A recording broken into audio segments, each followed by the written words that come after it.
everyone, welcome to my channel. I used to go by the name of Devilish, but I've recently changed my name to Sharkpit Gaming. So welcome, I'm Sharkpit, and this is going to be a series called Games for Around a Fiver. So we're talking €7, $7. I will put it in the title. I will also put the game in the description, leading it to its Steam. But basically, this is going to be games spread across either GOG, Ubisoft's Uplay, I think it's called Uplay, yeah, Origin, or any other gaming platform that do games for cheap, because some people like to game on a budget. Let's just be fair right there. This will include free-to-play games, due to the fact that I do like free-to-play games myself. I ain't gonna lie. But today we're looking at One Finger Death Punch. One Finger Death Punch is $3.99. It's a cinematic kung fu brawler made by Silver Dollar Games, and it can keep you entertained for a good portion of time. I think I've got about 13 hours put in, and quite a bit of that was when I first got the game, due to me and a friend being very competitive against each other on the leaderboards. So to be fair, the game can be quite addictive.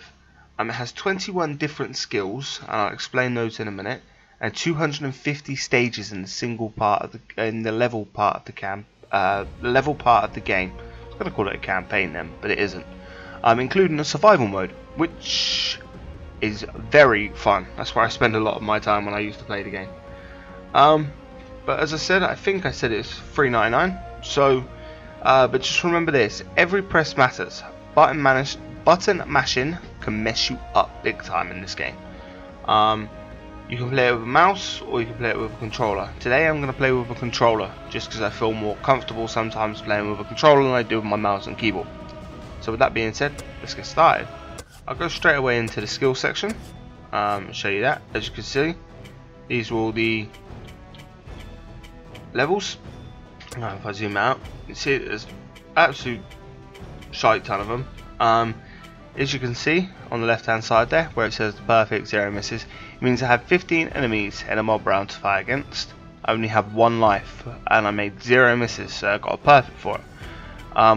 There is a speed meter in the game. I'll explain that when we get in, but I'm just going to say that I've dropped the speed meter due to the fact that I didn't want to frickin' look silly missing 1,001 times or anything like that, or dying or anything else while I'm making this video, because I'm not going to edit it. This is just going to be one clean run.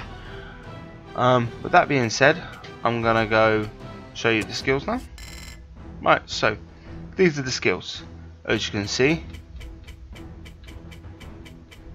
I will give a second drop on each one of them in a second, and let you read it. But there are 21 of them, and as you can see, you can have 3 activated at once, as you can tell by the blue bar on the side. Okay. Next attack will wipe the screen of enemies. There you go, see? But yeah, I will count 3 seconds, and I'll move on to the next one.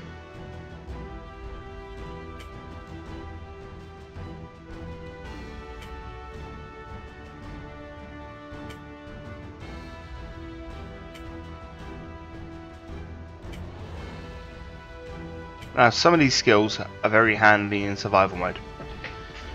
Some of these skills are very handy in the single player, like the level player, I should say. I keep calling it a single player, which is a bit silly of me, but sorry about this. But yeah, as you can see,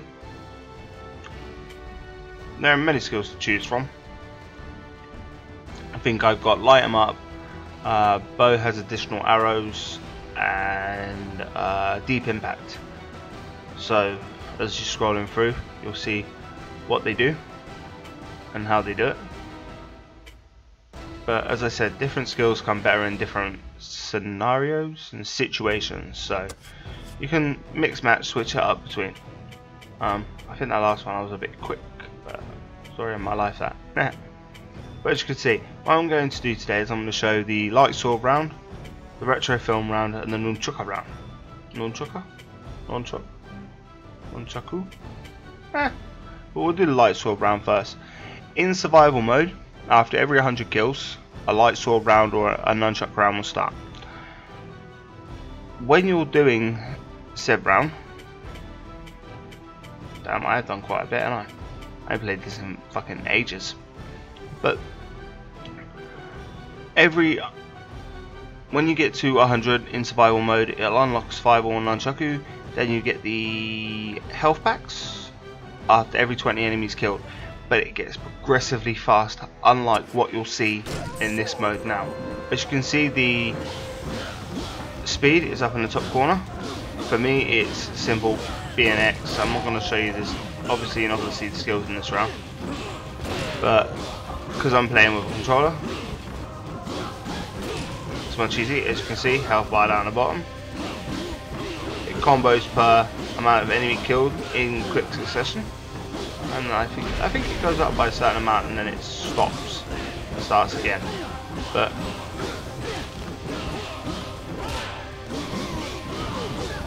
I mean, I'm going to show you this. I'm going to show you the retro film round,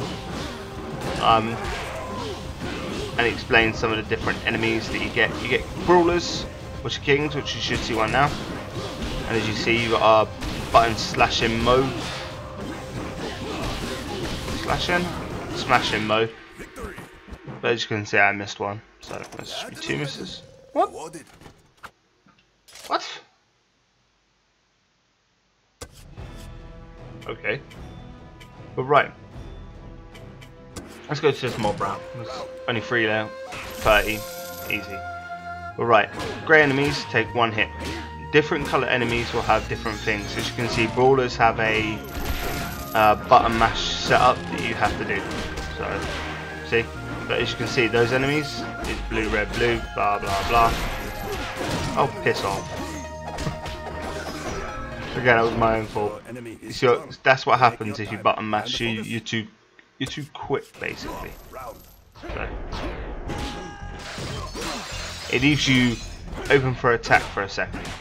But with that being said, it makes the game much more fun. Especially, I think this was on 160 speed I had it on when I was playing it last.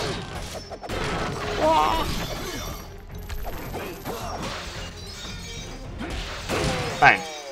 But still,